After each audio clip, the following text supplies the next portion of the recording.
Halo anak-anakku, selamat datang, selamat berjumpa kembali dengan Ibu Guru Heni. Hari ini kita masuk di pelajaran yang kedua tentang diriku dicintai Tuhan. Anak-anakku, sebelum kita masuk dalam pembahasan pada hari ini, Ibu Guru akan mengajak kalian untuk mengetahui tujuan dari pembelajaran yang akan kita capai ya. Apa saja tujuannya? Mari kita menyimak bersama-sama.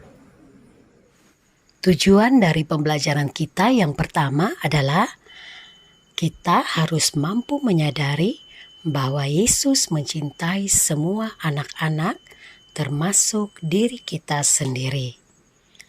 Yang kedua, kita harus mampu memiliki keinginan untuk selalu datang pada Yesus. Anak-anakku, marilah kita mengawali pembelajaran kita pada hari ini dengan berdoa. Mari kita berdoa. Dalam nama Bapa dan Putra dan Roh Kudus. Amin. Tuhan Yesus, Engkau mencintai kami, walaupun kami masih kecil. Terima kasih Tuhan Yesus. Amin. Dalam nama Bapa dan Putra dan Roh Kudus. Amin. Anak-anakku yang terkasih, tahukah kalian bahwa kalian sangat dicintai oleh Tuhan? Sekarang, marilah kita melihat dan mengamati bersama-sama bagaimana cara Tuhan mencintai kita, anak-anak yang Ia sayangi.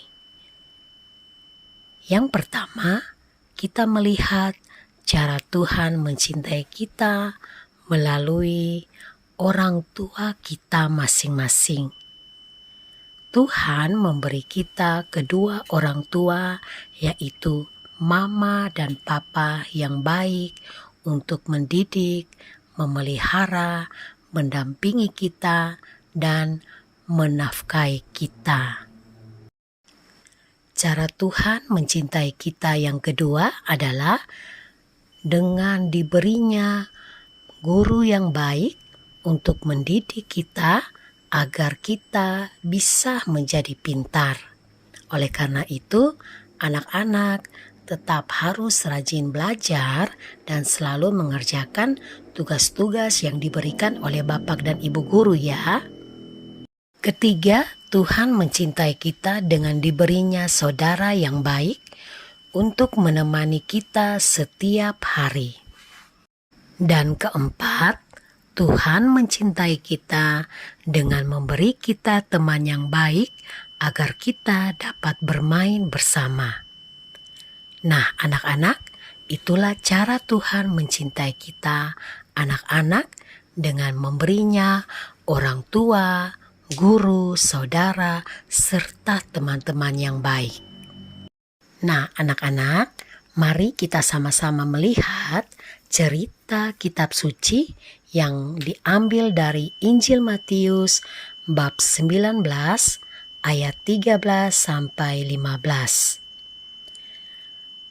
Lalu orang membawa anak-anak kecil kepada Yesus supaya ia meletakkan tangannya atas mereka dan mendoakan mereka. Akan tetapi murid-muridnya memarahi orang-orang itu.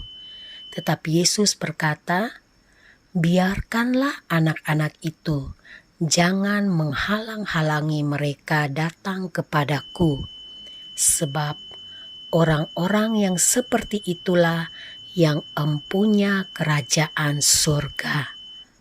Lalu ia meletakkan tangannya atas mereka dan kemudian memberkati mereka dan pergi. Demikianlah Injil Tuhan. Terpujilah Kristus. Anak-anakku, sekarang kita akan melihat bagaimana caranya kita membalas cinta Tuhan itu. Cara kita membalas cinta Tuhan yang pertama adalah kita dapat melakukan dengan cara menolong sesama yang menderita. Jadi anak-anak ketika melihat seseorang yang menderita, entah itu di jalan atau di mana saja, kita perlu menolongnya. Cara membalas cinta Tuhan yang kedua kalian dapat amati pada gambar ini, yaitu dengan cara tekun berdoa. Nah, anak-anak, ketika kita beraktivitas, baik itu di rumah maupun di mana saja, atau ketika kita mau meminta sesuatu, maka kita perlu berdoa atau berbicara dengan Tuhan ya. Membalas cinta Tuhan bisa juga dengan cara menolong teman dengan berbuat baik. Nah, anak-anak, itulah cara-cara kita untuk membalas cinta Tuhan. Dengan melihat dan mendengar penjelasan Bu Guru, ada satu pertanyaan buat kalian, yaitu bagaimanakah perasaanmu bila dicintai oleh Tuhan? Mari kita menjawab bersama-sama.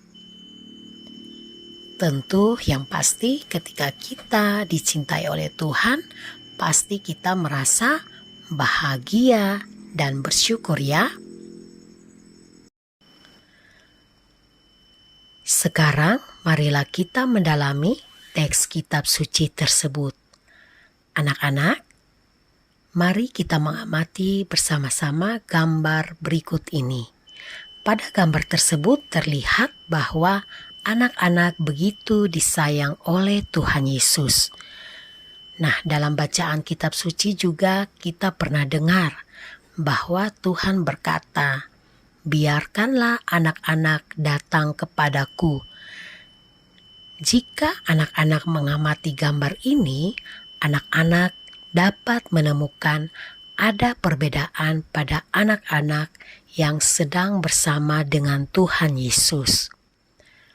Perbedaan itu ialah ada anak yang berkulit putih, ada juga anak yang berkulit hitam. Sekarang pertanyaan Ibu Guru adalah, apakah Tuhan membedakan anak-anak tersebut? Tentu jawabannya ialah tidak ya. Sebab Tuhan mencintai semua anak tanpa membedakan yang satu dengan yang lainnya. Oleh karena itu, kita patut bersyukur karena Tuhan selalu mencintai kita semua. Nah, anak-anak, sebelum kita mengakhiri pertemuan kita, Ibu Guru mengajak kita semua untuk berdoa ya. Marilah kita berdoa. Dalam nama Bapa dan Putra dan Roh Kudus. Amin. Tuhan Yesus, Engkau mencintai aku. Tuhan menjadikan aku sangat berharga.